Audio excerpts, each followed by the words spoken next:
Hello, everyone, and welcome to this conversation presented by White House Custom Color.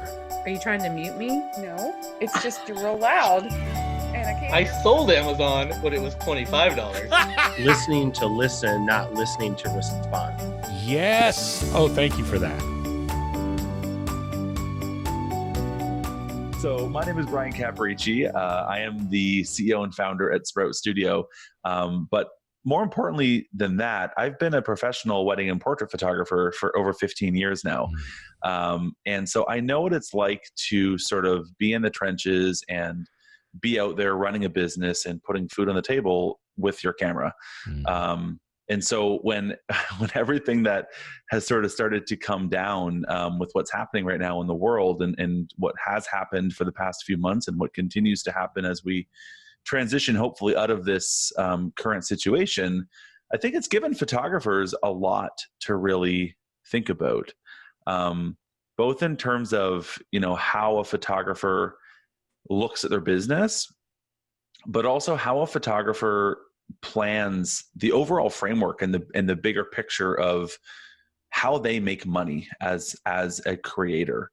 And I think that has just opened up a lot of eyes. I've seen a lot of photographers, many photographers who are struggling a lot right now during these times. And it breaks my heart. At Sprout Studio, we've got users constantly who are reaching out and saying like, this is hard. Like I can't afford to pay my subscription to Sprout because of these hard times. I mean, we see it from different perspectives in that sense. And I've also seen photographers that are like, I'm actually like doing great right now. Like I ran these sales, we're doing pre-bookings, we're doing these other things, and there's a whole bunch. And of course there's everyone that fall or people that fall anywhere sort of in between that spectrum. But I think this is like sort of like the big game changer for our industry to really help us look at what we're doing as entrepreneurs. Do you think that not the pandemic itself, right? So not the virus itself, not even the reaction to the virus itself, but do you think that conceptually things like this, we'll call them world-changing events that come along periodically, do the necessary task of thinning the herd?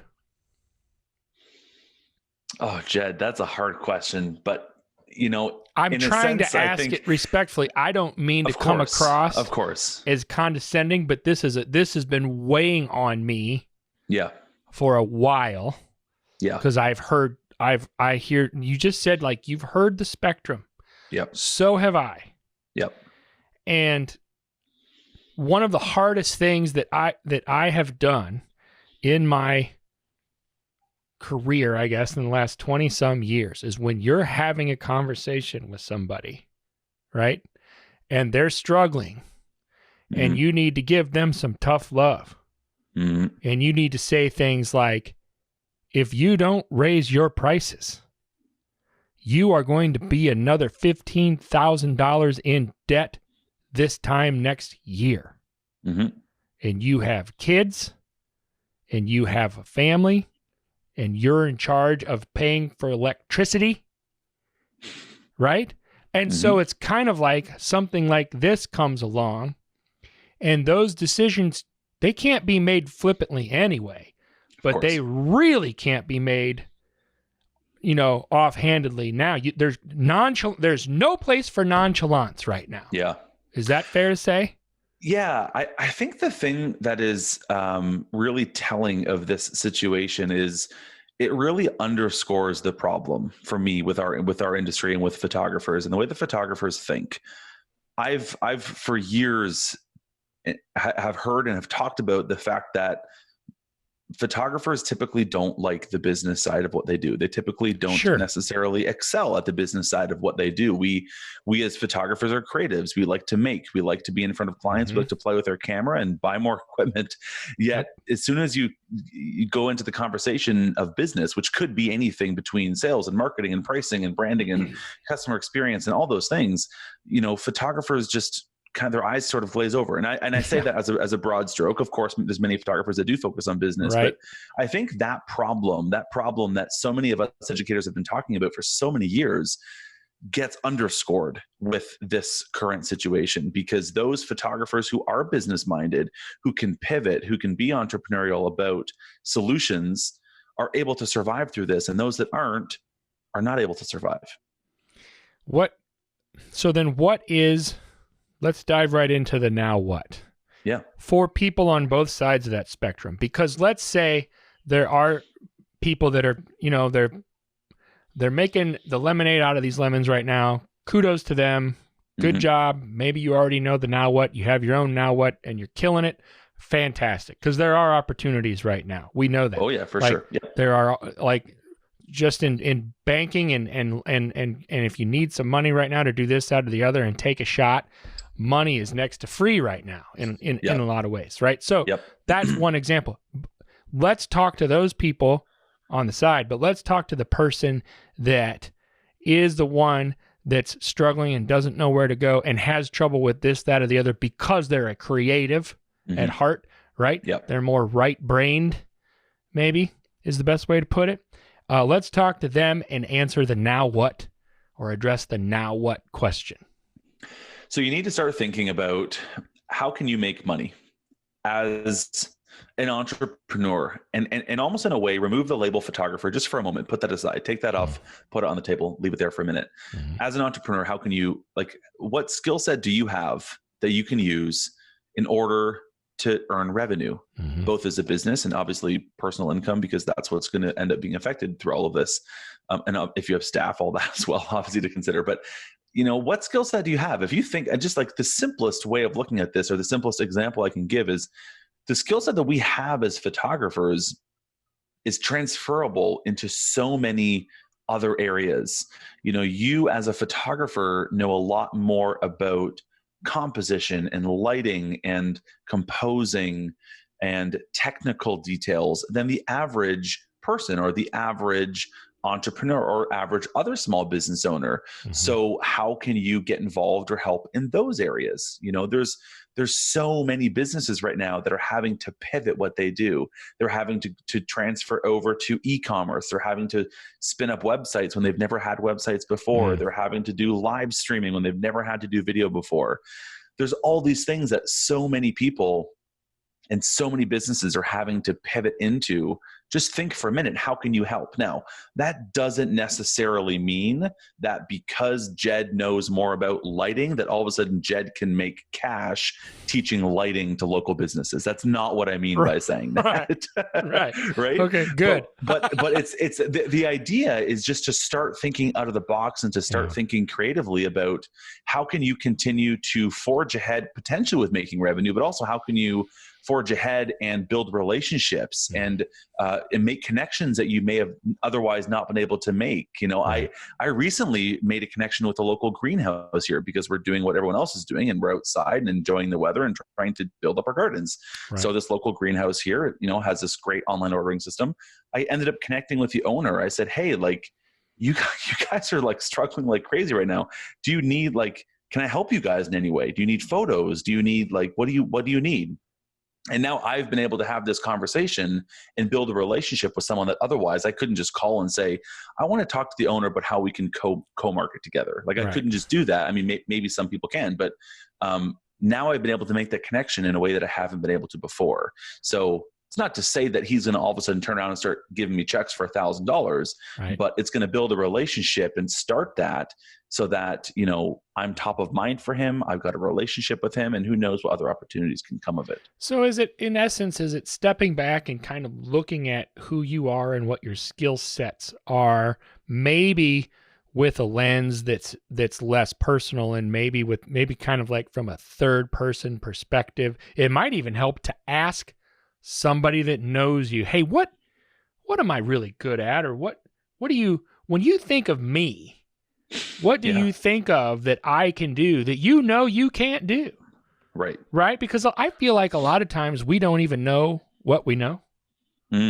100%. Yeah, we have the curse of knowledge, right? Like we know so much about it that we almost forget how much we know about it. Well, I had some family members ask me to do something in Photoshop for them, and they came in to watch. Yeah. That in and of itself, I was like, what? Yeah, we want to see. And they stood right here.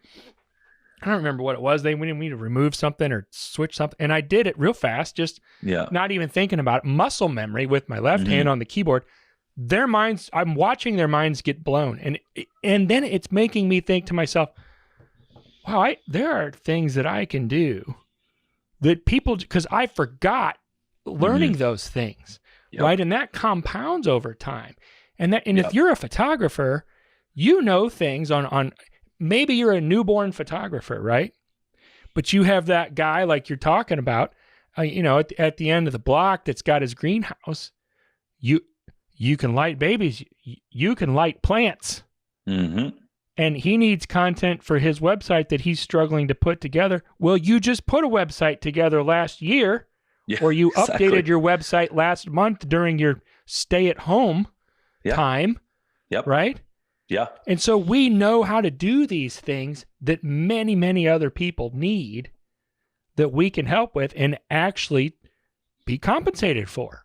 Did I summarize 100%. That okay? I spoke longer than you did, so it wasn't even a summary. No. I think the interesting thing though, Jed, is like you could attack it from two angles. You could say, what can I do that makes me unique? Like you said, ask your friends, that kind of thing. But you could also kind of look at it in the other perspective and kind of in your head, hop in your car and start driving around and think of who is there local to me here? Like what other people could I help? What other businesses or industries or areas could I help and say, what do they need right now?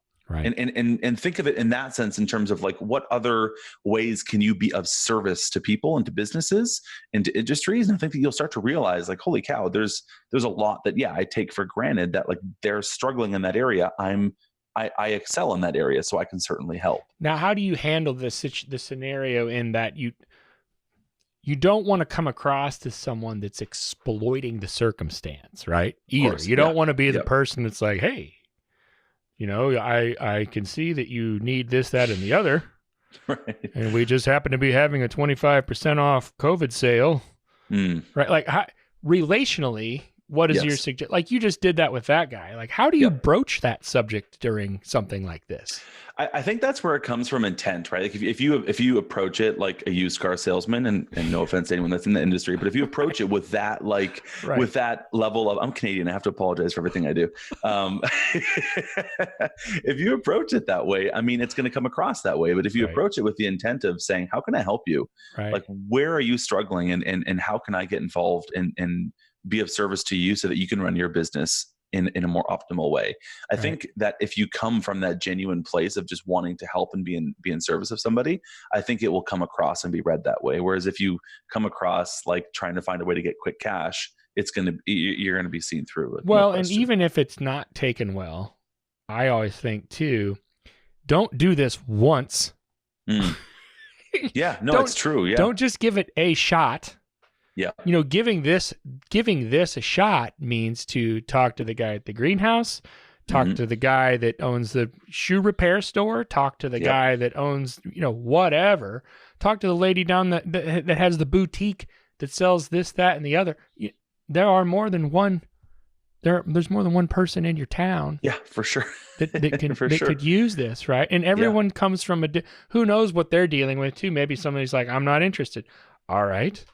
Then go to the next person. I was a telemarketer at one point. Like you want to talk about you said used car salesman. Telemarketers are I can promise you are looked at worse than used car salesmen. I was a telemarketer, but I was the best telemarketer in the whole wide world. And I'll tell you why. This is my little story I didn't know I was going to tell. We had the phone book essentially, right? Yep. And I think I had 40-some thousand people to call. And all I needed to do was get them to say, yes, you can come out and give me a free estimate. And every time somebody said yes, I got $1.25, right? I would call, and if the person answered and they were upset, I would hang up on them. Because I had 40,000 names. And I Right. made money when they said yes. Right. I didn't want to take 10 minutes to convince them. It was just a free estimate. I just Right. needed to say somebody just needed to say, yeah, you can give me a free estimate. Bing. Thank you, sir. We'll be out next week. That was it. Yep. Right? If people are saying no, you go to the next people because there's more people. And the other interesting thing too is this situation is evolving so quickly. Everyone keeps saying this is so fluid, right? And it's like if I talk to someone today, their situation is probably very different in a week from now. Go back to those people if you need to. Exactly. Oh, I like that even better. Yep. So, I mean, all of this is to say, like, here's how you can get creative about generating revenue, about building relationships, about growing your business during these difficult times. But also, let's now take the complete opposite side and say, hang on a second. How many weddings did you photograph last year? How many portraits did you photograph in the last 2 years? How many clients do you have that you could reach out to? What are some opportunities there? Let's look at that. Let's say maybe you're not going to be out in front of them and photographing them right now because your province, your state, your country doesn't allow it. But could you pre-sell things? Could you sell reprints from old sessions? Could you have a promotion for books or for albums? Could you do a virtual in-person sales appointment? There's all kinds of different ways. In fact, we just released email marketing within Sprout, and we pre-wrote 25 email marketing campaigns that photographers can literally click and send with one click. Yeah. And it'll basically sell this stuff to their clients. And we're hearing from our users from all over the world that are saying, like, I sent that and they just put this huge order in, and I never even thought to like send it or to ask them or to even put it in front of them.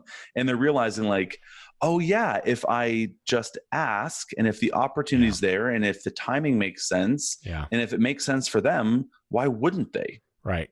No, it's unreal what can happen if you just put it out there. Yeah. If you just give someone the opportunity. Right. Yeah. So is again, to circle back to the now what mindset, what else when someone says, now what? What now? What do I do? So, I mean, beyond the like reacting to, thinking creatively about revenue streams, about thinking about how you can reach out to past clients, or how you can think about what you're going to do as things do start to open up and as you can start to get out there and run your business again.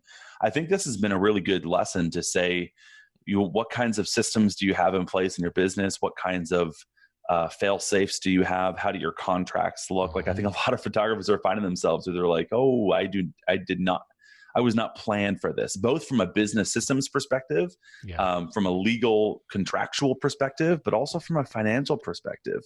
And again, I don't mean to say this, with disrespect or to hurt anybody, but if not having revenue for a month or 2 months, like, would completely put you out of business, that's a really, really hard place to be, because I'm not going to say this doesn't happen often, obviously, but like, blips happen in business.